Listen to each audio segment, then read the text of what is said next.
할렐루야, 오후 예배 나오신 모든 여러분들 진심으로 환영하고 축복합니다. 최근에 감사보다는 불평불만이 많았던 저에게 와닿았던 나눔이 있었습니다. 한 주 한 주 살아가는 우리를 돌아보면 우리의 뜻대로, 우리의 계획대로 되지 않을 때가 너무 많은 것 같아요.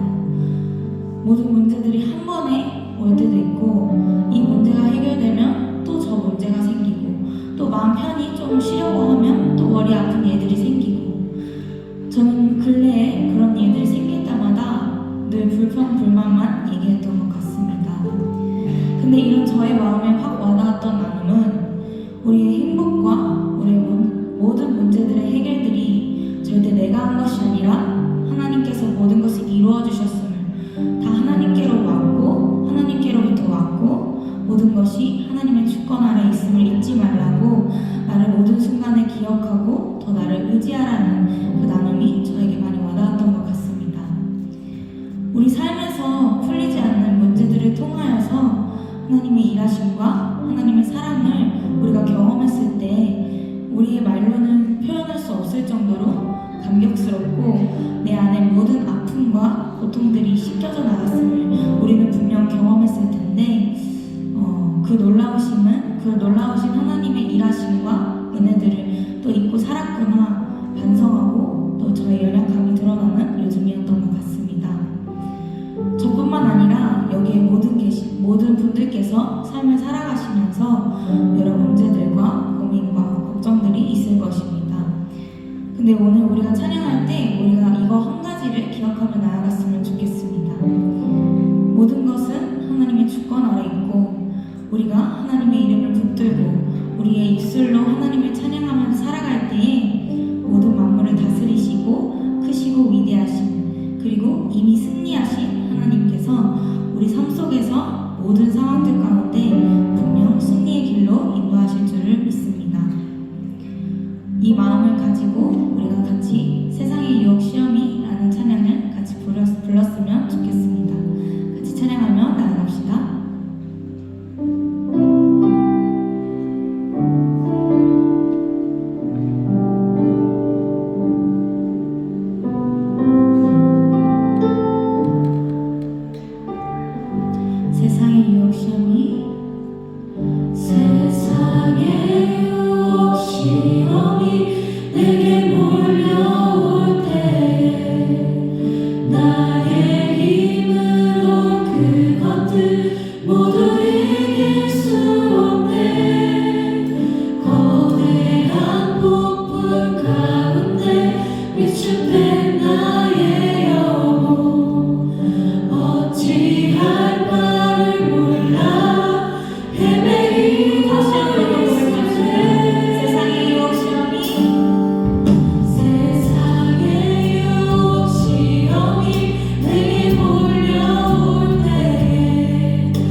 우리 눈에 보이는 것들이 또 우리의 뜻대로 안 될 때 우리는 불안함을 느끼고 걱정 속에 살아가게 되는 저희를 불쌍히 여겨 주시옵소서.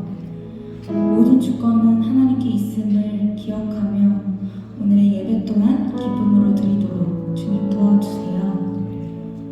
모든 주권은 우리 주님께 있고 주님은 저희를 너무나도 사랑하시는 분이시기에 우리에게 제일 필요한 것 그리고 제일 좋은 기회들을 주실 하나님을 기대하며 모든 것을 맡겨드리고 주님의 이름으로 승리하는 저희들의 삶이 되기를 원합니다. 주님 동행하여 주시옵소서. 오늘 말씀을 전해주시는 강희영 목사님의 말씀과 선포에 지혜와 능력 부어주셔서 우리 모든 한 사람도 빼놓지 않고 은혜로 성령으로 충만하여져서 돌아가게 하여 주시고 오늘의 말씀을 가지고 삶에서 승리하고 주님과 동행하는 삶을 살아갈 수 있도록 오늘 이 예배 끝까지 저와 함께 하여 주시고 저의 마음을 지켜주세요. 정성으로 준비한 할렐루야 찬양대의 찬양을 기쁘게 받아주시고 부르는 이들과 듣는 이들의 마음이 하나가 되어 함께 주님께 예배하는 시간 되기를 원합니다. 주님 기쁘게 받아주시옵소서. 처음부터 끝까지 우리와 함께 동행하여 주실 것을 믿사오며 살아계신 예수님의 이름으로 기도드렸습니다. 아멘. 우리 주님께 영광의 박수 올려드립니다. 아멘. 그 자리에 앉아주시고요. 이 시간에는 저희가 축복하는 시간을 갖기를 원합니다. 혹시 오늘 오후 예배 처음 나오신 분들 계시다면 잠깐 자리에서 일어나 주시면 저희가 축복해드리길 원하는데요. 혹시 오늘 처음 나오시는 분들 계실까요? 네, 혹시 용기가 나지 않으셔서 일어나지 못하신 분들이 계시다면 여기 앞쪽에 파란색 조끼 입으신 새가족 분들에게 문의해 주시면 감사하겠습니다. 저희 또 한 가지 축복하는 시간을 갖기를 원합니다. 새가족 6주 교육을 수료하신 정유민 형제님 계시는데요. 자리에서 잠시만 일어나 주시면 저희가 축복해드리기 원합니다. 손 뻗어서 주를 부르신 따라 축복하며 나아갑시다. 주의 부르심 따라 당신의 삶을 드릴 때 세상은 거친 안에서 주의 영광 보리라. 이 세상을 이길 주님의 군사되어 이 세상을 섬길 주님의 손바닥 되어 영원한 하나님의 나라 함께 세워가리.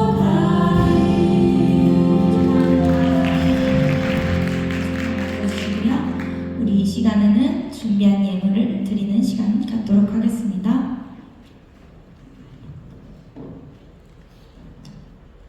사랑이 많으시고 은혜가 넘치신 주님 감사합니다. 우리의 연약함과 부족함으로 주님 앞에 나오지 못한 삶을 살기도 하였습니다. 이들을 회개하며 돌이키기 원합니다. 감정과 도덕적인 것에서 머무는 것이 아니라 진정 돌이킴으로 나오길 원합니다.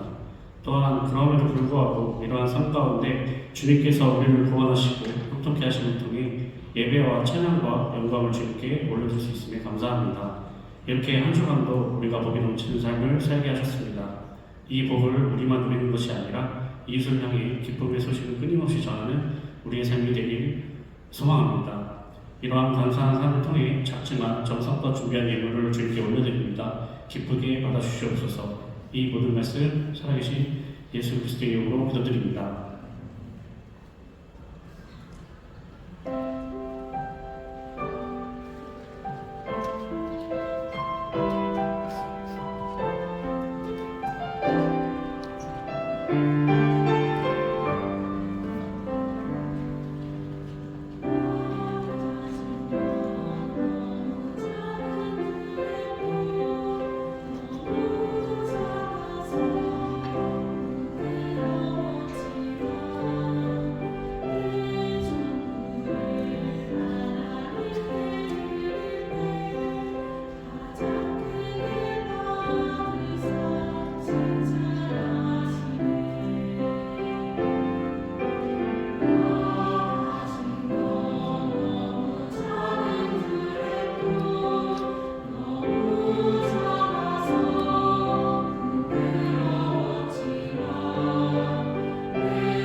디모데가 너 성경을 읽었기에 너는 구원에 이르는 지혜가 있고 네가 온전하게 될 거야. 왜? 이 성경은 하나님의 감동으로 되고 하나님의 숨결로 지은 하나님의 뜻과 하나님의 참 가르침이 여기에 담겨져 있기에 이것을 가장 귀해요. 이것이면 충분합니다.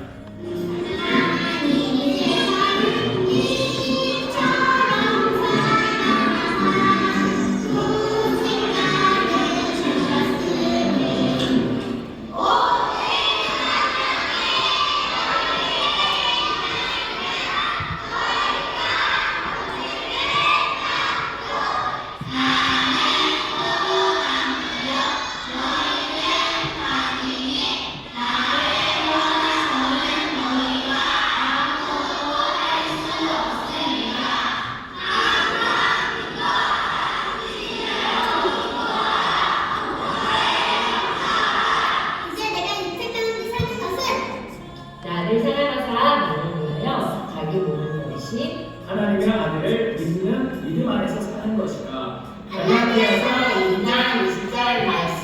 아멘. 저희가 날마다 성전에 있든지 집에 있든지 예수는 그리스도라 가르치기와 전도하기를 쉬지 아니하니라.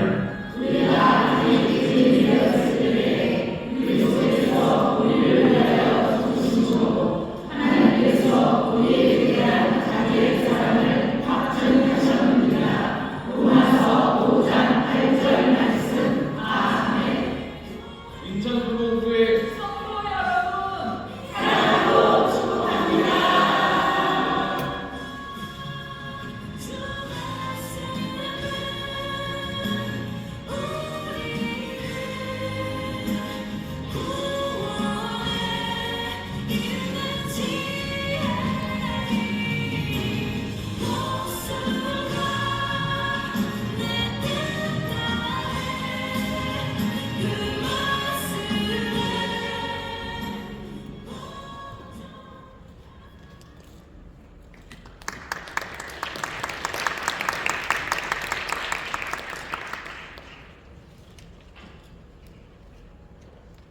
할렐루야. 11월 둘째 주 주일 오후 예배 대학 청년대교 광고 드리겠습니다.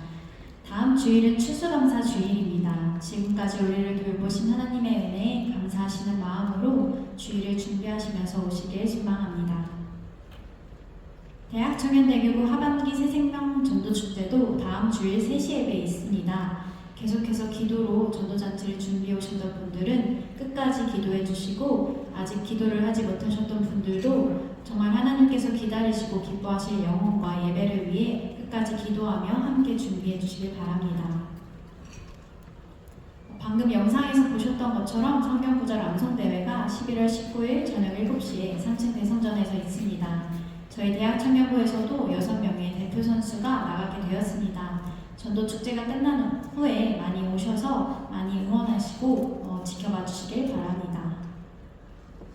수험생과 취업준비생을 위한 세일의 기도회가 계속 진행되고 있습니다. 11월 15일까지 저녁 8시 1층 예루살렘 성전에서 진행됩니다. 수능 당일 기도회는 화면에 나와 있는 시간에 진행되니 참고 부탁드리며 함께 기도해 주실 수 있는 분들은 오셔서 함께 기도해 주시면 감사하겠습니다. 교회 창립 40주년 기념 웨이크업 찬양 집회가 11월 24일 금요일 저녁 8시 대성전에서 있습니다. 오랜만에 찬양 집회가 열리게 되었는데요. 모두 오셔서 마음껏 하나님을 찬양하시고 예배할 수 있는 시간 되길 소망합니다. 오늘 오후 예배에 참석한 청년들 중 대학청년대교구 구역에 소속하여서 함께 신앙생활하길 원하시는 분들은 파란색 조끼를 입으신 새가족팀에게 문의해 주시길 바랍니다. 이상으로 광고 마치겠습니다.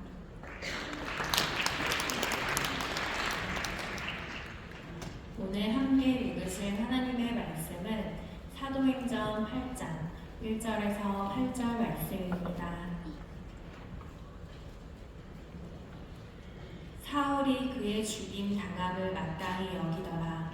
그날에 예루살렘에 있는 교회에 큰 핍박이 나서 사도 외에는 다 유대와 사마리아 모든 땅으로 흩어지니라. 경건한 사람들이 스데반을 장사하고 위하여 크게 울더라. 사울이 교회를 장멸할새 각 집에 들어가 남녀를 끌어다가 옥에 넘기니라. 그 흩어진 사람들이 두루다니며 복음의 말씀을 전할새 빌립이 사마리아 성에 내려가 그리스도를 백성에게 전파하니 우리가 빌립의 말도 듣고 행하는 표적도 보고 일심으로 그의 말하는 것을 줬더라. 많은 사람에게 붙었던 더러운 귀신들이 크게 소리를 지르며 나가고 또 많은 중풍병자와 안진뱅이가 나으니 그 성에 큰 기쁨이 있더라. 아멘. 할렐루야. 오늘 좋은 날입니다. 저와 옆 사람하고 인사하실 때에 우리 기쁜 마음으로 우리 승리했습니다. 이 추운 날씨에 이렇게 나왔다는 것이 굉장히 큰 은혜예요. 그래서 옆 사람하고 인사하실 때 추운 날씨에 잘 오셨습니다 라고 인사하겠습니다. 또 앞뒤 사람하고도 또 눈을 맞추시면서 좀 인사했으면 좋겠어요. 건강하세요 라고 인사하십시오. 네, 건강하십시오. 날씨가 많이 추워졌죠? 예. 오늘 체육대회가 있어서 잠깐 밖에 응원하러 나갔다가 너무 추웠고 응원 다 하지 못하고 그냥 두고 왔는데요. 굉장히 춥습니다. 또 요즘 독감도 유행하고 있는데 늘 건강관리 신경 쓰셔서 아프지 않고 또 주 안에서 주신 건강 갖고 생활의 그 삶의 자리에서 늘 활력 있게 늘 승리하면서 살아가시길 바라겠습니다. 19일 이제 다음 주일이죠. 참 행사가 교회 가운데 많이 있습니다. 먼저는 추수감사 주일입니다. 그래서 여러분께서 그냥 오시지 마시고요. 우리가 한 해 동안 하나님이 우리에게 주신 모든 열매, 모든 축복, 모든 것에 우리 마음에 감사함을 담아서 그런 귀한 예물을 잘 정성껏 준비하시고 그 예물 하나님 앞에 올려드릴 수 있는 귀한 시간 되어지기를 소망합니다. 그래서 귀한 감사의 축제가 다음 주에 있을 것이고요. 그리고 우리 대학 청년 대부분은 다음 주에 불어서 살게 하라 라는 주제를 가지고 전도 축제를 합니다. 여러분들이 지금까지 전도하신 모든 분들을 함께 나와서 예배하는 귀한 시간입니다. 그래서 위에서 기도하면서 잘 준비하시고 복음 증거하시면서 나아가셨으면 좋겠고요. 그리고 전도 축제가 다 마치게 되어지면 저녁에는 또 성경 암송 대회가 우리 교회 전체적인 행사로 진행이 되어집니다. 우리 회장님께서 좀 아까 광고해 주신 대로 우리 대청에서는 7명이 나갑니다. 한 명이 추가가 됐습니다. 그래서 대표 선수 7입니다. 뭔가 럭키세븐, 뭔가 좋은 일이 있을 것 같지 않습니까? 바라기는 1등부터 7등까지 다 대청이 되어셨으면 좋겠습니다. 아멘이시죠? 네, 오셔서 그러려면 여러분들이 응원해 주셔야 합니다. 많이 오셔서 응원해 주시고 기쁜 시간 되어졌으면 좋겠고요. 이제 또 수능이 얼마 안 남았습니다. 우리 대청에서도 수능과 또 취업을 준비하고 기도하는 우리 지체들 있습니다. 그래서 많이 기도해 주시고 응원해 주시길 바라겠습니다. 자, 저는 오늘 읽어주신 본문 말씀을 근거로 해서 모든 사람에게 반드시 필요한 것이 있습니다. 모든 사람에게 반드시 필요한 것이 있습니다. 이런 말씀의 제목을 가지고 함께 은혜를 나누겠습니다. 여러분, 사람이 살아가면서 어떤 물건을 똑같이 주어도 그것이 어떤 사람에게는 필요한 것일 수도 있고요. 어떤 사람에게는 불필요한 것일 수도 있습니다. 또 어떤 사람에게는 그냥 필요한 것일 수도 있고 어떤 사람에게는 꼭 반드시 있어야 되는, 반드시 필요한 것일 수도 있습니다. 왜 그렇습니까? 사람마다 성향이 다르고요, 욕구가 다르기 때문에 같은 물건이 주어져도 다 다르게 표현한다는 것입니다. 예를 들면 여기 안경이 있습니다. 이 안경이요, 저같이 눈이 조금이라도 불편한 사람에게는 반드시 필요한 물건이겠죠. 하지만 시력이 좋은 사람에게는 이 안경이 굳이 필요하지 않습니다. 안경을 패션 아이템 정도로 생각해서 알없이 이 안경 끼고 다니는 사람들이 꽤나 있습니다. 그런 사람이라면 모를까, 시력이 좋은 사람에게 이 안경 그리 필요하지 않다라는 거예요. 이렇게 사람은 성향과 또 욕구가 다르기 때문에 같은 물건이 주어져도 필요한 것과 필요 없는 것, 또 어쩌면 반드시 필요한 것과 있어도 그만 없어도 그만의 것들로 나뉠 수 있다라는 것입니다.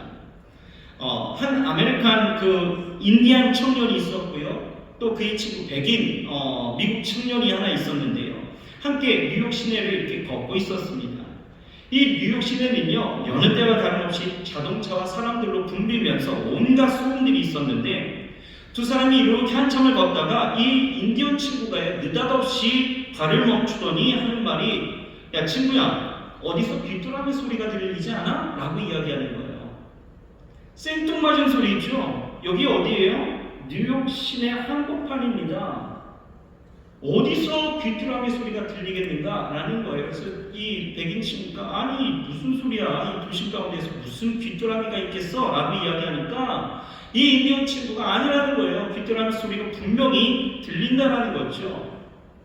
그래서 이 인디언 친구는요, 한 발짝 한 발짝 그 귀뚜라미 소리가 들리는 곳으로 진짜 가봤더니 길 모퉁이에 넝쿨나무가 하나 있었는데 그 옆에 집 벽 틈 사이에 귀뚜라미가 진짜 있었다라는 거예요.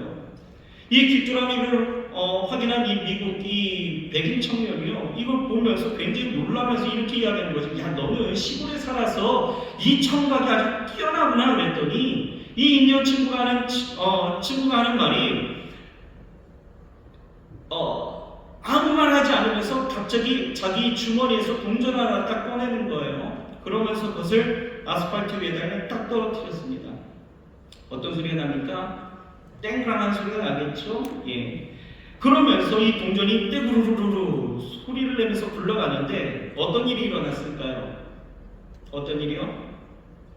사람들이 그 소리와 함께 동전 굴러가는 그 모습을 보기 시작했다는 거예요. 그러면서 이 인디언 친구가 이 백인 친구한테 하는 말이 그겁니다. 야 친구야, 봐봐. 내가 귀가 밝아서 그런 것이 아니라 너희의 귀가 어둡기 때문이야. 문제는 관심사야, 관심사. 봐봐. 사람들의 귀에는 귀뚜라미 소리가 안 들려도 저렇게 돈 소리는 들리잖아? 라고 이야기하는 거죠. 여러분, 이 이야기가 시사하는 것이 무엇입니까? 사람들은요, 똑같이 보고 똑같이 듣고 똑같이 살아가는 것 같아도 그렇지 않다는 거예요. 사람들은 자신이 듣고 싶은 것만 듣습니다. 보고 싶은 것만 보는 거예요. 모든 것이 자기의 기준이 되어져서 자기의 성향에 맞게 자기의 욕구에 따라서 살아간다는 것입니다. 그러다 보니 세상에 존재하는 것들은요, 사람에 따라서 그 필요의 여부가 달라진다는 것이죠. 그런데요, 여러분, 모든 것이 이렇게 필요와 불필요로 나누어지지는 않는다는 것입니다. 이 세상에는요, 사람들에게 있어서 반드시 필요한 것이 있다라는 거예요. 그 중에 하나가 바로 뭘까요? 공기입니다. 공기. 그렇죠? 우리가 숨을 쉬면서 살아가는데 가장 필요한 것이 공기잖아요. 공기는요, 눈에 보이지는 않습니다. 하지만 이 대기 가운데 반드시 존재하는 거예요. 이 공기는요, 호흡이 곤란한 사람들에게는 더 절실하게 필요한 것이지만 이 건강한 사람에게도 다 필요한 것입니다. 누구에게나 필요한 거죠. 건강한 사람도 공기가 없으면 어떻습니까? 2분, 3분? 조금은 버틸 수 있겠지만 한계치가 지나면 호흡하지 못해서 죽게 되기 때문에 이 공기는 모두에게 필요한 거죠. 그러니 여러분, 공기는요, 부자에게도 필요한 거고요, 가난한 사람에게도 필요합니다. 남자에게도 필요하고요, 여자에게도 필요한 거예요. 이 세상 어느 곳에 살든지 어떤 환경 가운데 있든지 이 사람이라면 이 공기는 반드시 필요한 거예요. 그런데 공기만 반드시 필요한 것은 아니다라는 거죠. 또 반드시 필요한 것이 있습니다. 그것이 무엇입니까? 바로 복음이라는 거예요. 이 복음이라는 것은요, 이 세상에 살아가는 사람들 가운데 이 복음이 필요 없는 사람은 단 한 사람도 없습니다. 북극에 사는 에스키모인에게도, 정글에 사는 인디언에게도 모두 다 필요합니다. 부자에게도 필요하고요, 가난한 사람에게도 필요합니다. 인종의 차별도 없어요. 동양인에게도 필요하고요, 서양인에게도 필요합니다. 기독교 국가라고 자부하는 이 복음화되어진 이 아메리카 미국 사람에게도 이 복음은 여전히 필요합니다. 유럽 사람들 다르지 않죠. 아프리카 사람들에게도 다 필요한 거예요. 그런데 우리는요, 때때로 잘못 생각하는 것이 우리의 생각과 마음으로 복음의 그 필요성에 대한 이 한계성을 듣고 이 복음의 필요 유무를 단정지을 때가 많이 있다는 것입니다. 예를 들면 이런 거죠. 저 사람은 복음이 필요 없는 사람이야. 복음을 받아들이지 않을 사람이야. 씨알도 안 맥히는 사람이야. 저 사람은 내가 원수처럼 생각하는 사람이기 때문에 저 사람은 복음을 들을 필요도 없어. 저 사람은 부자니까, 지식인이니까 복음을 받아들이지 않은 거야. 여러분 정말 그렇습니까? 그런 사람들은 복음이 정말 필요 없습니까? 여러분 이 세상에 어떤 조건 때문에 복음이 필요하지 않은 사람은 없습니다. 왜요? 여러분 복음은 누구를 위한 겁니까? 누구요? 죄인입니다. 죄인들을 위한, 죄인들의 필수 불가결한 필요입니다. 죄인이 구원받기 위해서 가장 필요한 것이 복음인 것입니다. 그런데 성경의 이 로마서 3장 10절은요 우리에게 뭐라고 이야기하냐면 기록된 바 의인은 없나니 하나도 없다 이렇게 말씀하고 있습니다. 여러분 들어보셨죠? 여러분 우리 모두가 의인은 없대요. 모두가 죄인이기 때문에 복음은 누구라도 모두에게 필요한 거예요. 그 어떤 사람이라도 하나님 앞에 모두가 죄인이기 때문에 복음이 없이는 구원받을 수 없기 때문에 더 정확히 이야기한다면 예수 그리스도의 그 오심과 죽으심과 부활하심을 믿지 않고서는 죄사함을 얻을 수 없고 천국 백성이 되어질 수 없기 때문에 이 복음이라는 것은 그 누구에게도 반드시 필요한 것입니다. 오늘 본문을 보세요. 오늘 본문의 내용이 그런 겁니다.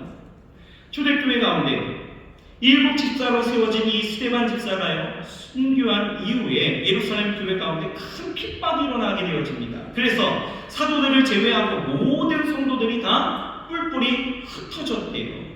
흩어져서 이를 위한 일이 무엇입니까? 두려움 가운데 자기 살 길을 찾아서 갔습니까? 두려움 가운데 숨어 지내면서 신분을 세탁하고 주를 외면하면서 다시 유대인으로서의 그 삶으로 돌아갔습니까? 아니에요. 저들은 흩어졌어요. 담대하게 복음을 전했다라고 성경은 오늘 기록하고 있는 거예요. 발길이 닿는 곳마다 만나는 사람마다 복음을 전했어요. 구별하지 않았습니다. 스스로 한계를 짓고 전하고 싶은 사람에게만 전하지 않았습니다. 특히 오늘 우리가 보고 있는 이 성경의 본문 가운데 누가 나와요? 빌립이 나오죠.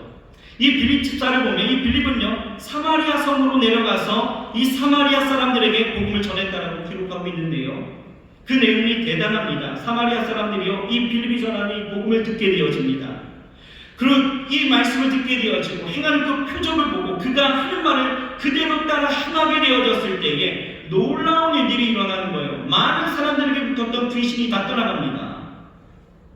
많은 중풍병자가 고침을 받게 되어져요. 걷지도 못했던 이 장애인이요 일어나 걷기 시작합니다. 놀라운 역사가 일어나는 거예요. 이런 놀라운 역사를 바라보면서 사마리아 성에 있는 많은 사람들이 기쁨을 감추지 못했다는 것이에요. 그런데 여러분 여기서 의아한 사실 한 가지를 우리는 발견할 수가 있죠. 바로 빌립이 전한 그 대상자가 누구예요? 사마리아 사람이었다는 거예요. 여러분 우리는 그냥 아무렇지 않게 지나갈 수 있지만 이 사마리아 사람 어떤 사람들입니까?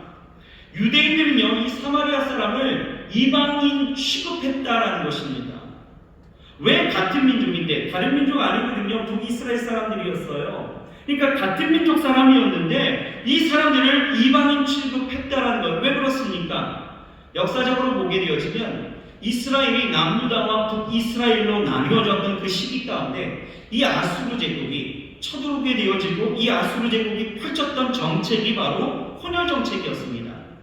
여러 민족을 정복하면서 혼혈 정책을 다 펴버리는 거예요. 왜냐하면 피를 섞어서 순수 혈통을 사라지게 하면 어떻게 돼요? 다시 결집하려고 모이는 그 민족 해방운동이라든지 이 반란의 동력이 약해지기 때문에 혼혈 정책을 피게 되어진 거죠. 머리를 쓴 거예요. 그래서 아수르는요 북이스라엘을 침공하고 많은 백성들을 끌고 가서 아수르 땅에 옮기게 되어지고 반대로 또 다른 이방 민족들을 북이스라엘 땅, 이 사마리아 땅으로 옮겨서 강제로 이주시키면서 세월이 지나니까 어떻게 됩니까? 그냥 자연적으로 이방 민족의 피와 이스라엘의 피가 이 혼인관계를 통하여서 자연스럽게 섞이게 되어지는 거죠. 그러니 유대인들은요 혼혈 쪽이 된 이 사마리아 사람들을 경멸하기 시작합니다. 너희는 더러운 피다. 더러운 피다. 이렇게 이야기하는 거예요. 요즘 제가 보는 드라마가 하나 있습니다. 연인이라는 드라마가 있는데 여러분들 안 보시잖아요. 그죠? 우리 청년들은 그건 안 보더라고요. 저는 봐요. 근데 거기 봤더니 남궁민이라는 배우를 제가 굉장히 좋아하거든요. 그래서 그 드라마를 보기 시작했는데 이 몽골족에 끌려갔다가 다시 돌아온 그 여인들에 대해서 사람들이 경멸하기 시작하는 거예요. 쳐다도 안 봅니다. 더럽게 생각하는 거예요. 왜요? 피가 섞였다는 거죠. 그런 겁니다. 북이스라엘의 그 사람들이 그렇게 피가 섞였다라고 이야기를 하면서 이 사마리아 사람들 경멸하는 거예요. 아브라함의 순수혈통이 아닌 이방인들과 피가 섞였기 때문에 사람을요 완전히 취급을 하게 되어지는 거죠. 유대인의 적대적 감정이요 얼마나 극에 달했냐면 훗날 이 유대인들이 그 예루살렘에서 갈릴리 땅으로 이렇게 왕래하게 되어질 때에 지역적으로 보게 되어지면요 예루살렘이 있고요 그리고 사마리아가 있고 그리고 갈릴리가 있는 거예요. 그러니 예루살렘과 이 갈릴리 사이에 가운데 있는 이 사마리아 땅을 통과할 수밖에 없는 거죠. 그런데 유대인들은요 절대로 그 땅을 통과하지 않았습니다. 이 요단강 우편으로 이렇게 무회에서 그냥 직선으로 가게 되어지면 3일이면 갈 수 있는 그 거리를요 6일이나 소요하면서 그 수고를 마다하지 아니하고 멀리 돌아갈 정도였다는 거예요. 완전히 경멸했다는 거죠. 또 유대인들은요 사마리아 사람들을 얼마나 부정한 사람으로 봤냐면 그들을 절대로 예루살렘 성전에 출입하지 못하게 만들었다는 거예요. 봉쇄해버렸습니다. 그런데요 복음서에 보면 놀라운 사건이 하나 일어났죠.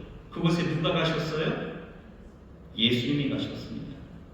예수님이 그 사마리아 땅으로 가셨어요. 우물가에 물을 기르러 나온 이 여인을 만나서 그 여인에게 하나님의 말씀을 증거했다는 거예요.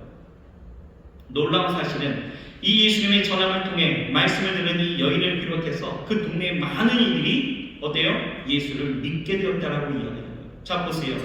생각해보면 이 소식을 듣고 이 일을 누구보다도 먼저 알게 된 사람들은 아마 제자들일 것입니다. 그런데 그들도 어떤 사람이에요? 유대인이었습니다. 유대적 관심을 갖고 있었던 터나 이 소식을 들었을 때 저들은 어떤 생각을 했을까요? 이 제자들은 어떤 생각을 했을까요? 또 마태복음 28장을 보면 27절에 뭐라고 이야기합니까? 너희는 예루살렘과 온 유대와 사마리아와 땅끝까지 이르러 내 증인이 되리라 하시느니라 라고 말씀하고 있죠. 이 말씀을 보아서 예수님은요 이 사마리아도 구원의 계획을 갖고 있었다는 사실을 제자들에게 공표했다는 거예요. 그렇죠? 그러면 이 제자들 어떤 생각을 했을까요? 아마 유대인들이었던 이 제자들은요 주님의 이 말씀이 어쩌면 탐탁지 않았을 것 같습니다.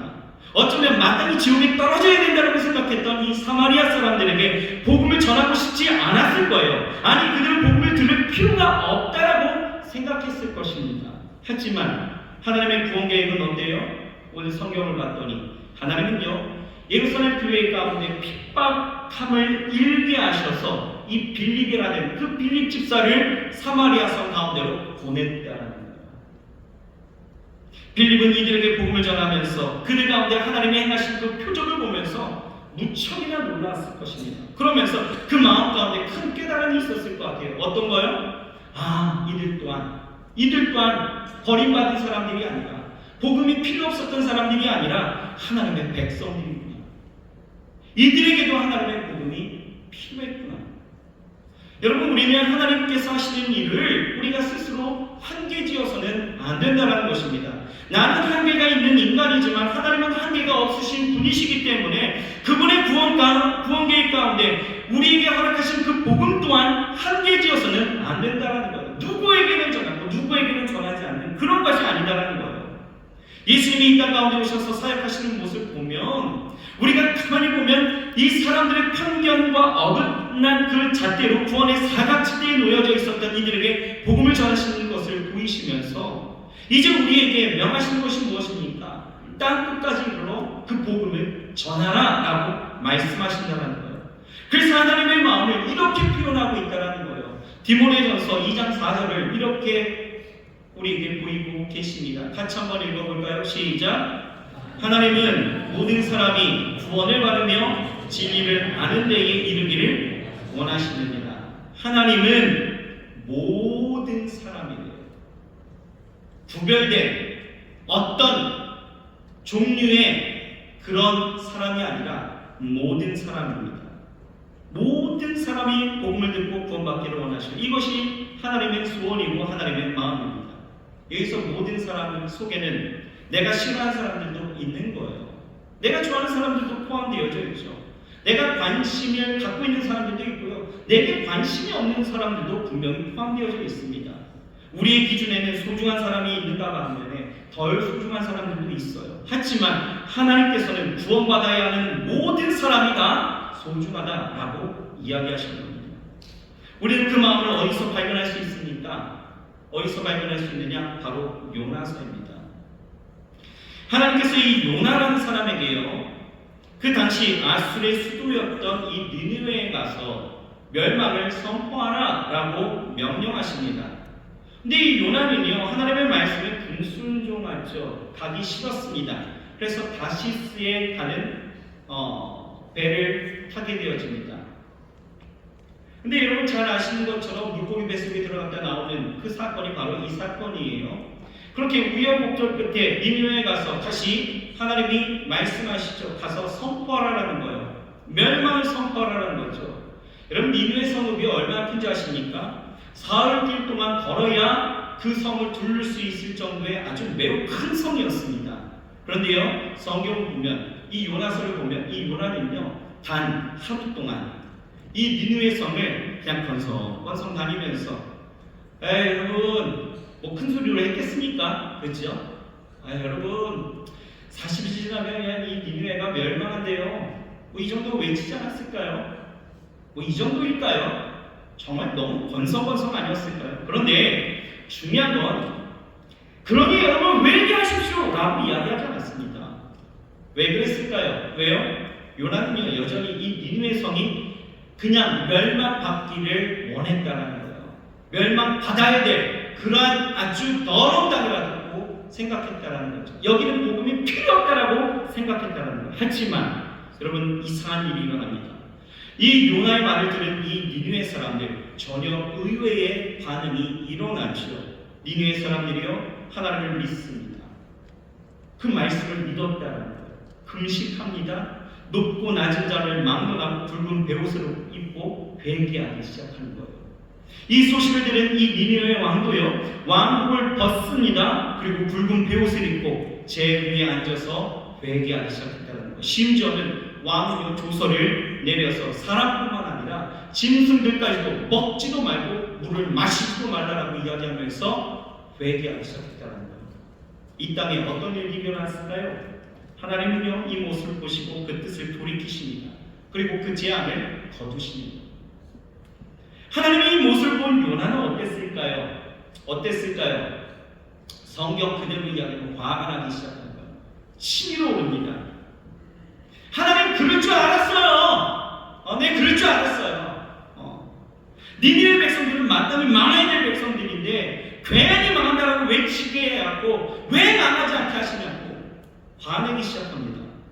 하나님은 웬만해서는 노하지 아니하시고 사랑이 차고 넘치시고 벌을 내리려고 하다가도 용서하시는 분이시니까 내 분명 이럴 줄 알았다라고. 지금 뭐 하는 거예요? 화내면서 삐지기 시작하는 거예요. 삐졌습니다. 단단히 화가 나서 삐친 이 요나는요 니느웨 동편으로 가요. 그리고 니느웨에 어떤 일이 일어나는지 앉아서 보고 있습니다. 그렇게 보려고 하는데 하나님은요 이 삐친 이 요나를 어떻게 합니까? 달리기 시작하시는 거예요. 어떻게 달리시냐? 넓은 잎사귀, 이 박넝쿨을 이제 자라게 하셔서 그것으로 그늘을 시원한 그늘에 만드시는 거예요. 그 시원한 그늘 아래 있었던 이 요나가요 좀 마음이 풀리는 듯 했는데 이게 웬일입니까? 이 요나를 시원하게 해준 이 박넝쿨을 하나님은요 벌레를 보내셔서 다 갉아먹게 하십니까? 그 아침에 뜨거운 태양과 뜨거운 동풍에 요나는요 하나님 앞에 왜 이러십니까? 죽여주시옵소서. 죽여달라고 이야기하는 거죠. 이때에 하나님은요 요나에게 말씀하시는 것으로 이 요나서가 그냥 딱 그렇게 끝나버려요. 되게 재밌습니다. 그냥 딱 그렇게 끝나요. 어떻게 끝나느냐? 이겁니다. 자, 4장 10절 11절입니다. 같이 한번 읽어볼까요? 시작. 여호와께서 가라사대 네가 수고도 아니하였고 배양도 아니하였고 하룻밤에 났다가 하룻밤에 망한 이 광명풀을 네가 아꼈거든. 하물며 이 큰 성읍 니느웨는 좌우를 분변치 못하는 자가 12만여 명이요 육축도 많이 있나니 내가 아끼는 것이 어찌 합당치 아니하냐. 여러분, 우리는 하나님의 이 마음을 가지고 복음을 전해야 합니다. 여러분, 복음이 무엇입니까? 2010년도에 제3차 로잔 대회가 이 남아프리카 공화국 케이프타운에서 열렸었는데요. 이 내년에는 222개국이 참가하는 제4차 로잔 대회가 서울에서 있습니다. 아무튼 이 제3차 로잔 대회에서 이 복음주의자들이 참가해서 모든 국가, 사회, 사상 분야에서 전 세계 교회에게 예수 그리스도의 복음에 대한 증거와 그 가르침을 품으라는 그러한 참신한 도전을 제기했는데요. 그러면서 이 복음에 대해서 정의를 이렇게 내렸어요. 뭐라고 내렸냐면 보십시오. 이렇게 내렸습니다. 복음은 좋은 소식이다. 복음은 새로운 아이디어를 필요로 하는 개념이 아니라 새로운 진술을 필요로 하는 이야기다. 그것은 예수 그리스도의 생애와 죽음과 부활과 통치 가운데 가장 잘 드러나는 것으로서 하나님께서 이 세상을 구원하시기 위해 행하셨던 변함없는 이야기다. 이게 복음이래요. 여러분, 좀 어렵죠? 하나로 정리하면 복음은 그냥 문자 그대로 뭐예요? 굿뉴스, 좋은 소식이다, 기쁜 소식이다, 이렇게 이야기하는 거예요. 그냥 밋밋한 좋은 소식이 아니다라는 거예요. 예를 들어서 여러분, 학교를 졸업하고 취직하기 위해서 회사에 원고를 내놓고 결과를 기다리는 사람들이 있어요. 이 사람에게 합격했다는 통보가 있습니다. 이 합격 통지서는 이 구직자의 뭐가 되는 거예요? 복음이 되는 거예요. 이해가 되시나요? 기쁜 소식입니다. 어떤 환자는요, 수술을 앞두고 있어요. 의사도 이 수술의 결과를 장담하지 못하는 가운데 있었습니다.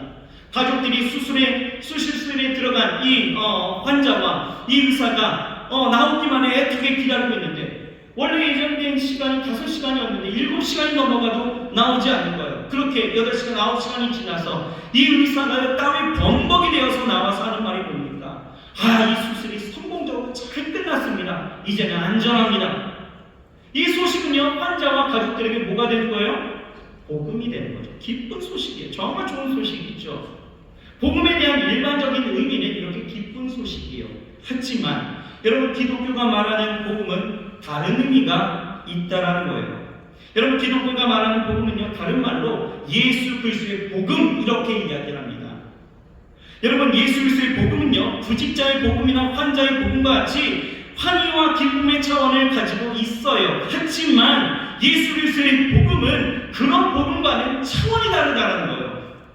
구직자의 복음과 환자의 복음은요, 인생에 있어서 일부분에 해당하는 좋은 복음, 좋은 소식은 맞습니다. 하지만 예수 그리스도의 복음은 어떻습니까? 어느 한 부분이 아니라 인생 전체에 해당하는 좋은 소식이라는 거예요. 어려운 구직을 뚫고 어떤 사람이 회사에 취직했다고 해서 그가 회사 생활 가운데서 계속 좋은 점수를 받고 계속 진급하고 계속 그렇게 승승장구한다는 보장 있습니까?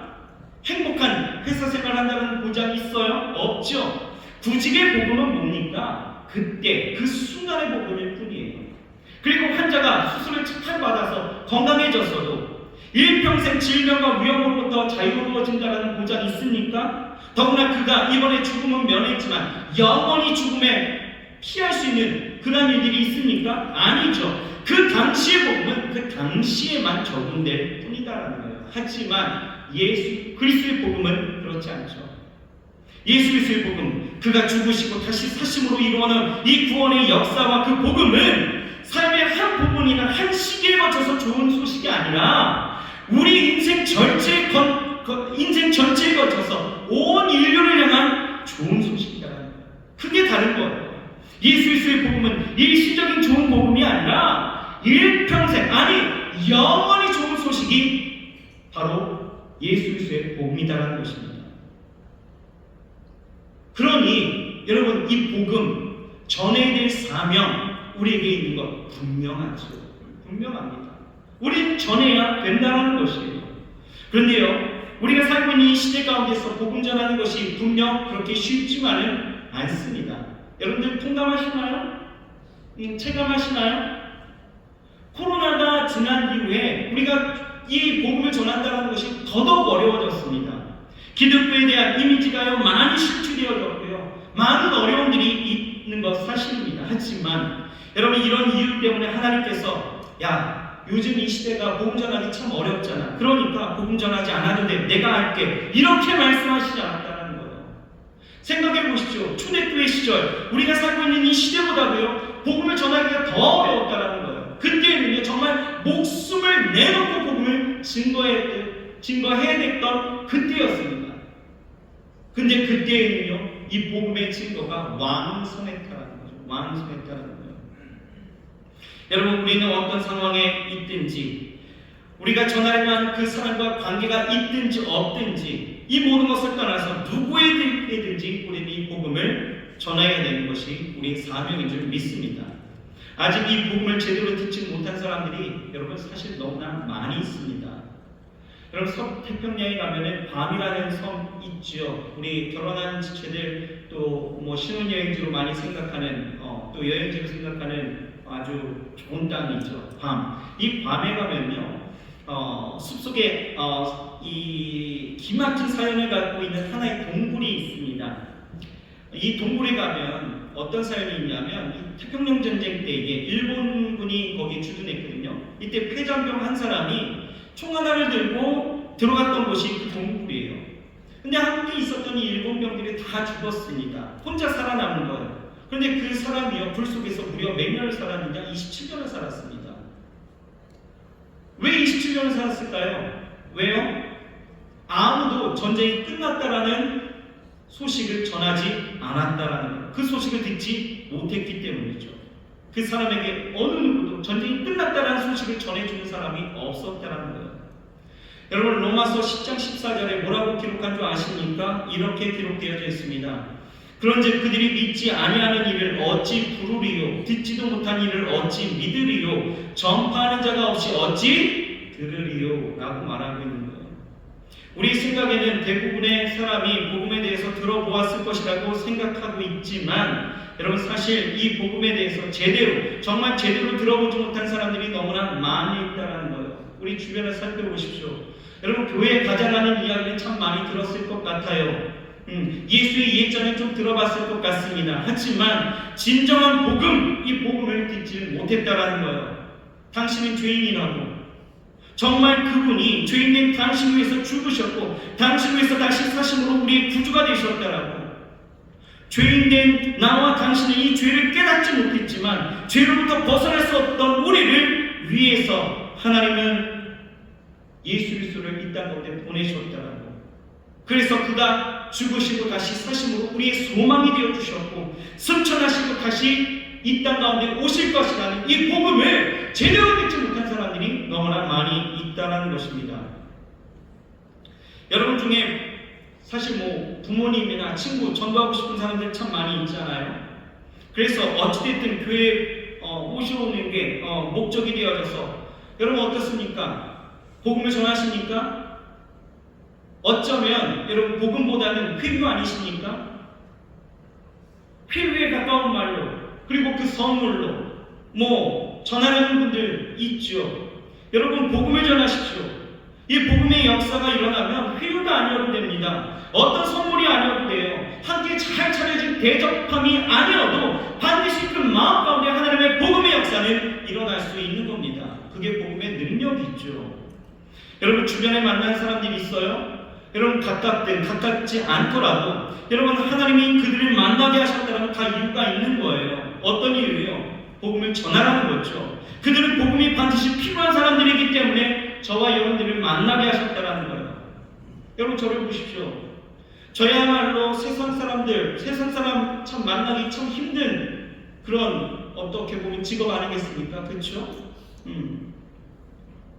교회 안에만 있잖아요. 제가 하루 일과가 아침 7시 반에 출근하면요 청년 사역을 하다 보니까 저녁 뭐 10시, 11시까지 교회에 있다가 퇴근을 합니다. 그러니까 온종일 교회 안에만 있는 거예요, 주로. 뭐 신방이 있어야 뭐 밖에 잠깐 나갔다 오고 이러는 거지 주로 안에만 있거든요. 그러니 뭐 제가 세상 사람들 만날 뭐 기회가 있습니까? 없죠. 근데 요즘 제가 참 즐거운 것 중에 하나는 뭐냐면요. 월요일이면 제가 저녁에 축구 동호회, 일반인 동호회에 나가서 제가 공을 차는데요. 함께 공 차는 그 회원들이 제가 목사인 줄 아니까 그 삶이 좀 변하기 시작하는 것 같아요. 그 말이라도 뭐라고 이야기하면, 야, 목사님 앞에서 욕하면 안 돼! 이러면서 공을 차기 시작합니다. 야, 목사님 앞에서 뭐 이렇게 하면 안 돼! 말과 행동이 바뀌는 거예요. 그러면서 이제 공을 차다 보면은 뭐 이렇게 4쿼터, 5쿼터, 6쿼터 이렇게 차게 되거든요. 30분씩 한 6쿼터 이렇게 차게 되어지는데, 뭐 제가 체력이 뭐 그렇게 남는 사람이 아니니까 중간중간에 쉽니다. 한 쿼터 정도씩 계속 쉬는데, 그 쉬는 시간에 제가 뭐 하냐면 그렇게 앉아갖고 이제 대화를 나누는 거예요. 대화를 나누다 보면 사람들이요, 제가 목사니까 뭐 여러 가지 일들을 많이 이야기하면서 예전에 내가 교회를 다녔었다. 그런데 지금은 안 다닌다. 뭐 안에 성화가 있어갖고 나가긴 했는데 내가 복음은 잘 모르겠고 그냥 지금은 그냥 지금 안 나가고 있다. 뭐 그냥 자기 삶의 이야기를 그냥 저한테 너구리 하듯이 그냥 다 외우는 거예요. 그러면 저는 뭡니까? 원래 듣는 직업이거든요. 말하는 직업보다 듣는 직업이 요즘 더 많습니다. 청년들. 그러니까 앉아서 들어주는 거예요. 아, 그러냐고. 아, 그러시냐고. 그러다 보면은 자기 삶의 어려운 이야기를 막 해요. 막 해. 그러면서 그들이 이야기합니다. 목사님, 나 위해서 좀 기도해 줄 수 있어? 그러는 거예요. 그럼 제가 그때 뭐 할까요? 복음을 전하는 거예요. 너무 즐겁습니다. 제가 축구에서 즐거운 것도 있긴 한데요. 나가서 만나게 하신 이 사람의 이야기를 듣고 또 하나님을 만나게 하신 그 이유를 따라서 내가 전할 수 있어서 너무 즐거워요. 그 시간이. 여러분들 삶 가운데에서 정말 하나님이 만나게 하신 이유들을 좀 생각했으면 좋겠고요. 어떤 우리 청년들을 보게 되어지면, 목사님 저는요 집, 교회, 직장 뭐 이렇게 살다 보니까 제 주변에는 믿는 사람이 없어요. 뭐 이런 친구들 참 많이 있습니다. 여러분, 하나님이 여러분들을 만나게 하신 이유들을 좀 생각해 보십시오. 만나게 하신 이유들을 좀 생각하라는 거예요. 하나님이 우리 삶 가운데 이 은혜를 주셨고 또 이 복음을 주셨고 이 복음의 역사를 보여주셨다면 여러분, 우리는 전해야 됩니다. 그런데요, 한 가지만 더 기억하십시오. 이 복음은요, 나에게는 상관이 없다라는 착각 여러분 버리십시오. 여러분들에게도 분명히 복음은 필요합니다. 우리는 이 복음에 대해서 참 많이 잊고 구원의 감격을 잃어버린 채 살아가는 사람들이 참 많이 있습니다. 여러분, 구원의 감격을 잃어버렸기 때문에 우리가 전할 수가 없는 거예요. 내가 정말 구원의 감격 가운데 살아가게 되어지면 왜 전할 수 없겠습니까? 내가 맛본 것, 내가 즐거운 것, 내가 그 안에서 행복한 것, 내 안에 주어진 그 축복과 그 선물이 얼마나 내가 감당할 수 없을 정도의 엄청난 것이라는 것을 내가 깨닫게 되어지면 여러분, 내가 왜 전할 수가 없겠습니까? 여러분, 왜 전하지 않아요? 그 구원의 감격을 잃어버린 거예요. 내 안에도 그러니 복음이 필요한 거예요. 여러분, 바라기는 먼저는 우리 사랑하는 청년들과 우리 성도님들이 이 구원, 이 복음에 대해서 여러분 회복하시기 바랍니다. 여러분들에게도 복음이 필요한 거예요. 예수 그리스도의 그 죽으심과 사심에 대한 그 소망과 그 은혜가 우리 가운데 먼저 있어야 되고요. 그리고 우리에게 주어진 삶의 자리에서 우리는 이 복음, 이 엄청난 인생 전체를 뒤흔들어버리는, 나라와 민족을 뒤흔들어버리는 이 복음을 전할 수 있어야 되는 것입니다. 여러분, 이 세상 가운데서 가장 기쁨의 좋은 소식인 이 복음 전한 사람 되시길 바랍니다. 예수님께서 사마리아 땅에 들어가셨을 때 그들에게 돈 나눠주신 거 아니잖아요. 그렇죠? 그들에게 뭐 다른 것 주시지 않았습니다. 오직 말씀하셨다라는 것, 이것을 여러분들 주안점을 두시고, 여러분, 다른 것으로 여러분들 그 사람들을 희화하려고 하지 마시고요. 교회 안에 오면 뭐 좋은 게 있다, 여러분 좋은 거 있죠. 그러나 그렇게 뭉뚱그려서 뭘 하지 마시고요. 복음을 전하십시오. 복음을 전하셔서 하나님의 은혜 가운데에서 정말 이 땅 가운데 하나님이 행하시려고 하는 그 구원의 계획 속에 하나님의 나라가 그렇게 확장되어지는 놀라운 일들, 그 일들이 저와 여러분들 통하여서 온전히 이루어지기를 주의 이름으로 축원합니다. 저와 여러분들 때를 얻든지 못 얻든지 이 기쁜 좋은 소식들을 전해야 합니다. 마지막으로 제가 이 이야기를 하고 좀 마치고 싶은데요. 제가 알고 있는 인도네시아 그 선교사님 한 분이 계십니다. 그분이 갖고 있었던 평생의 하나님과의 약속은요, 적어도 하루 이상은 한 명에게 복음을 전하자, 이런 약속을 하나님과 하게 되어집니다. 하나님 앞에 그렇게 서원을 합니다. 그렇게 소망을 갖고 있던 터에 이제 인도네시아 선교사로 이렇게 나아가게 되어졌어요. 그래서 인도네시아에 가셔서 그냥 만난 사람에게 처음에는 인도네시아 말을 잘 모르니까 한국말이라도 그냥 가서 이렇게 전했습니다. 예수 믿으세요. 예수님 믿으세요. 예수님이 당신을 사랑하십니다. 예수님이 당신의 구원자이십니다. 이렇게 전했다라는 거예요. 그러면서 점차 이제 인도네시아 말이 서툴게라도 좀 증거되어졌을 때에, 이제 배우게 되어졌을 때 이제 그렇게 전하는 거예요. 근데 하루는 밭에서 일하는 사람을 부릅니다. 불러서 인도네시아 사람에게 인도네시아어로 인사를 하고, 이제 내가 당신을 위해서 기도해 주겠다고, 내가 당신을 보니까 복음이 참 필요한 사람인데 내가 위해서 기도해 주겠다라고 하고, 갑자기 일하다가 말하고 외국 사람이 와서 부르니까 왔는데 갑자기 손을 얹고 기도하더라는 거예요. 안수라기 시작합니다. 그러면서 막 한국말로 기도를 해줬대요, 이 사람을 위해서. 그런데 놀라운 게 뭔지 아십니까? 이 사람이 예수를 믿기 시작했다라는 거죠. 그렇게 시작된 인도네시아의 교회였습니다. 그런데 지금은요, 놀랍게 하나님이 역사하셔서 그 땅에 부흥의 역사가 일어났다는 거예요. 그런데 이 선교사님이 한 번은 한국에 들어오셔서 선교대의 일정 가운데서 이제 준비하시고 또 바쁘게 하루를 보내다 보니까 하나님의 약속을 잃어버린 거예요. 그리고 아무에게도 전하지를 못했던 거죠. 그래서 저녁 늦게 그 사실을 알아차렸습니다. 그래서 이 선교사님이 갑자기 어떻게 할까 하다가 전화기를 달라고 해서 전화기를 줬더니 그 전화기에 114를 부릅니다. 왜냐하면 지금은 어떤지 모르겠어요. 근데 당시에는요, 114 그 콜센터에 전화하면 사람이 받았거든요. 사람이 받는 거예요. 여보세요. 예, 죄송하지만 제 말씀을 좀 들어주셨으면 감사하겠습니다. 이러면서 복음을 잠깐 전했다라는 거예요. 감사합니다. 이러고 끊으셨다라는 거예요. 그 얘기를 듣고 정말 어떻게 그럴 수가 있어? 라고 생각하겠지만 저는요, 우리 청년들이 좀 그 마음을 좀 배웠으면 좋겠다라는 거죠. 정말 우리 삶의 주변에, 여러분 그렇다고 114 지금 전화해서 복음 전하는 거 아니에요. 여러분 주변에 있는 사람들 보시고 여러분 누구에든지 이 복음이 필요하다라는 이 사실을 여러분들 각인하셔서 여러분 전하십시오. 가깝든 가깝지 않든 이거 상관없습니다. 나를 만나게 하셨다라면 하나님은 그 뜻이 그 안에 분명히 있다라는 것을 우리에게 말씀하고 있습니다. 여러분, 이 사마리아 사람들까지도 구원의 계획 가운데 하나님이 그렇게 보내셨다라면 우리는 분명히 알아야 됩니다. 내 주변에 있는 사람들만 여러분 전도하려고 하지 마시고요. 이 복음은 누구에게나 다 필요합니다. 그러니 어느 자리에서든 여러분 전하십시오. 전함 속에 하나님의 성령의 역사가 이 사마리아 땅에 일어났던 것처럼 우리의 삶 가운데도 분명히 하나님의 나라가 확장되어지는 역사로 일어날 줄 믿습니다. 기도하겠습니다. 하나님 감사합니다. 이 세상 가운데 많은 존재하는 것들이 우리 욕구대로 필요한 것과 필요 없는 것으로 구별되어지지만 이 하나님의 복음은 누구에게나 필요한 것임을 우리가 깨닫게 하시니 감사합니다. 죄인이기에 누구나 이 복음이 필요한데 하나님 전하는 이가 없어 듣지 못하여 하나님 그 멸망의 길로, 그 저주의 길로 가는 이들이 너무나 많이 있습니다.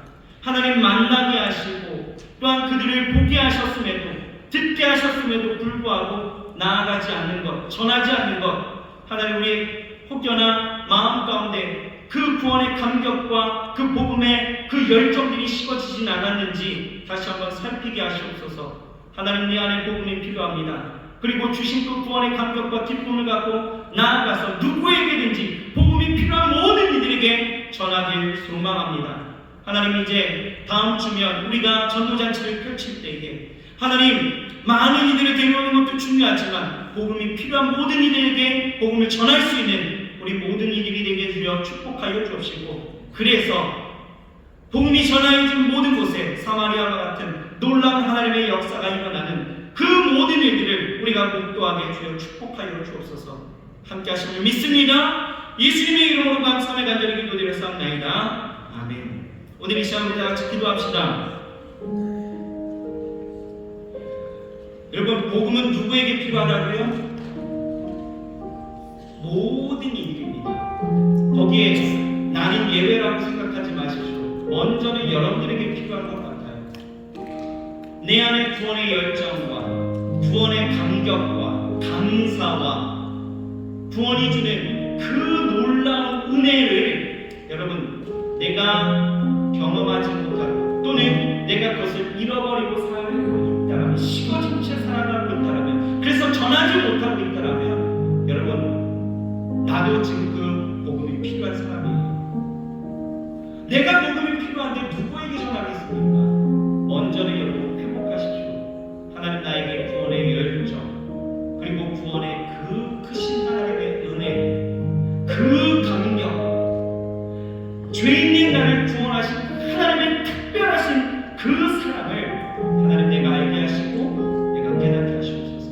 그 열정을 다시 회복시켜 주옵소서. 그리고 여러분들이 전도하고자 하는 그리고 여러분들 직장이나 캠퍼스에서 만나는 삶의 자리에서 만나는 알바하는 그 알바 사장님 같은 동료들 여러분 생각하십시오. 왜 만나게 하셨을까? 그럼 그들에게 복음을 전해야 합니다. 저들이 듣든지 안 듣든지 이건 중요하지 않아요. 그들은 반드시 복음이 필요한 자들이기에 우리는 전해야 합니다. 하나님 내가 전할 수 있게 하시옵소서. 이 복음을 나를 위한 그 하나님의 특별하신 사랑을 내가 전할 수 있게 도와여 주옵소서. 내 입술을 벌리게 하시고 내 입의 말을 주의 성령께서 주장하여 주셔서 하나님 전하게 하시옵소서. 우리 말씀을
행복하길 원하는 사람들도 가슴에 손을 얹으시길 바랍니다. 육체의 연약함을 갖고 오신 분들은 아픈 부위에 손을 얹고 기도합니다. 하나님, 이 복음의 역사, 복음 누구에게나 모든 이들에게 반드시 필요한 것입니다. 우리에게도 필요합니다.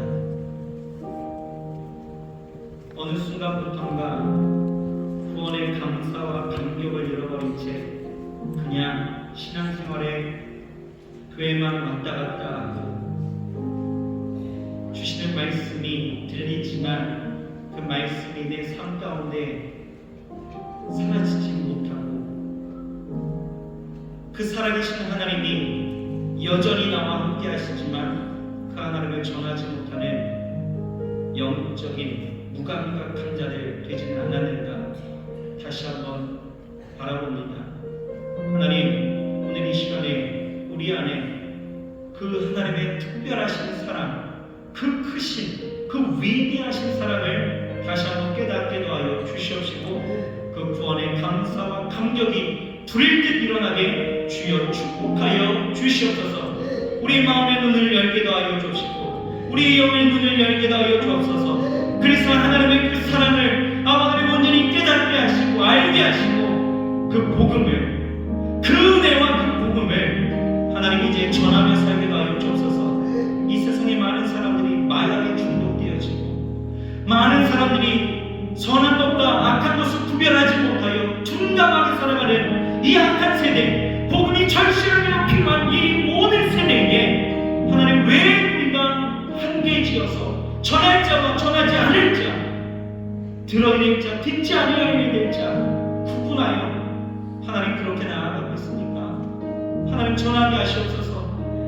하나님의 긍휼의 마음으로 전하게 하시옵소서.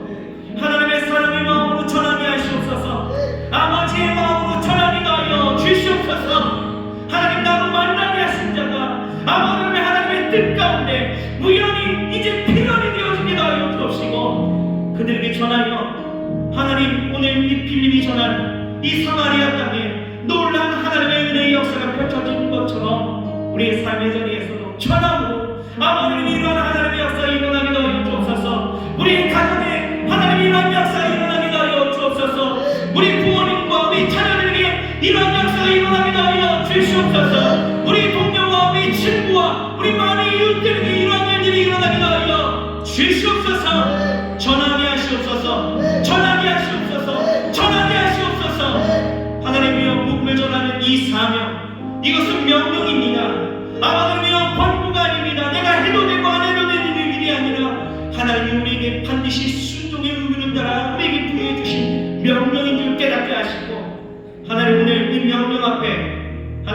순종하는 모든 자들에게 주여 축복하여 주시옵소서. 하나님 전하게 하셔서 정말 그곳에 하나님의 영광의 역사가 일어나게 주여 축복하여 주시옵소서.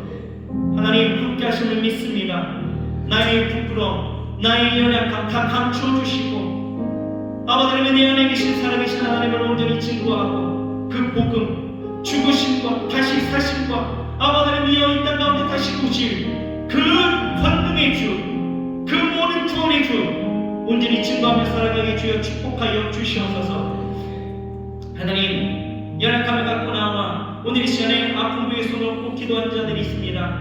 하나님 오늘 깨끗이 치유하여 주옵소서. 육신이 연약하여 기도하고 또한 우리 마음이 연약하여 기도할 때에 하나님 깨끗이 치유하여 주옵시사 모든 어두움 물러가기도 하여 주옵시고 모든 질병에 고통하는 것들이 사라지기도 하여 주옵시며 하나님 늘 건강하고 맑고 하나님 인생 살아가기 부족함이 없도록 날마다 축복하여 주시옵소서. 하나님 일터에서 수고하는 이들 아버지의 눈물로 뿌려 정말 힘겹게 살아가는 모든 이들 저들의 수고가 헛되지 아니하도록 하나님의 그 손에 아버지님이여 늘 풍성한 열매가 있게 하시고 하나님의 사랑을 날마다 부어 주시옵소서.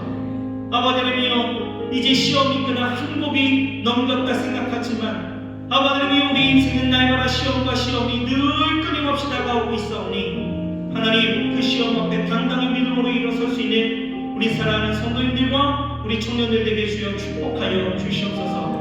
하나님 여러가지 문제가 있어 아파 신음하며 아버지 하나님이 어떻게 될까 고민하고 방황하며 아버지 하나님이여 그 마음 가운데 우울함과 또 아버지 하나님이여 많은 어려움을 품고 있는 자들이 있다면 오늘 이 시간에 아버지 하나님의 모든 길과 진리와 생명 대신 하나님 앞에 모든 것들을 다 내려놓기도 하여 주시고 맡기게 하시고 믿음으로 일어나게 하시고 내 삶의 가장 좋은 것으로 주실 하나님을 의지하며 하나님의 그 사랑을 다시 한번 경험하기도 하여 주시옵소서. 주여 도와 주시옵소서. 주여 졸라 하여 주시옵소서. 주여 승리케 하여 주시옵소서.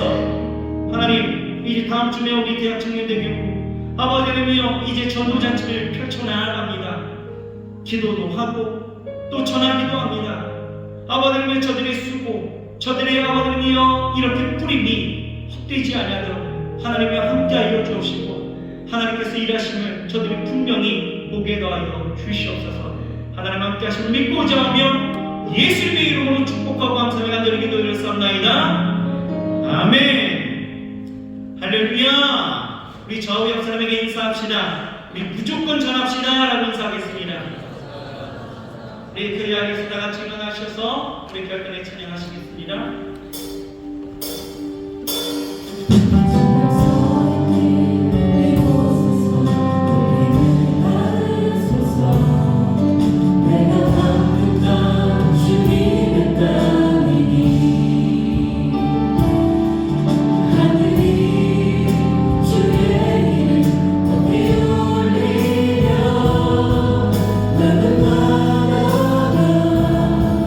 주를 노래해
귀한 영혼 보내주셔서 하나님 나라에 하나님 일들을 함께 꿈꾸며 나아갈 수 있도록 인도하심을 감사합니다. 귀한 형제 믿음으로 살게 하시고 이제 하나님 안에서 온전한 삶을 누리며 살아갈 수 있도록 날마다 축복하시고 또 6주간의 교육을 잘 수료한 우리 정유민 형제 있사오니 하나님 함께하여 주셔서 믿음의 공동체 안에 함께하여 주님 오시는 그날까지 하나님 정말 이 믿음의 길에서 이탈하지 아니하고 늘 온전히 하나님 주를 바라보며 주를 소망하며 살아가기에 부족함이 없도록 주여 날마다 축복하여 주옵소서. 하나님 귀한 예물 하나님 앞에 올려드리오니 이 예물 쓰이는 곳곳마다 그리스도의 영광이 나타나게 하시고 드린 손길들을 마음껏 축복하여 주셔서 인생의 공허함이 남지 아니하도록 날마다 채우시는 하나님의 은혜 가운데 감사하고 기뻐하고 나누고 베푸는 복된 삶이 되게 주여 축복하여 주옵소서. 예수님의 이름으로 축복하고 감사의 간절히 기도드렸사옵나이다. 아멘. 지금은 우리 구주 예수 그리스도의 은혜와 아버지 하나님의 영원하신 사랑과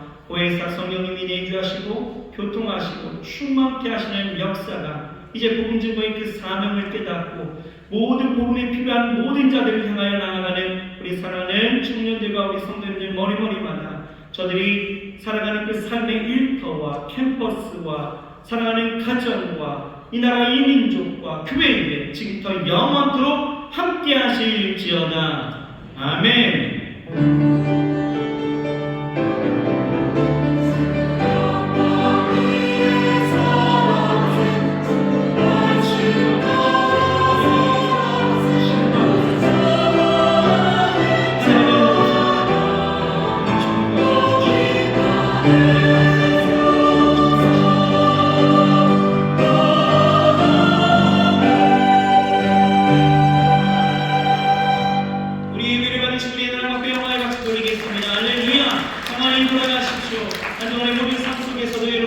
하시길 바랍니다.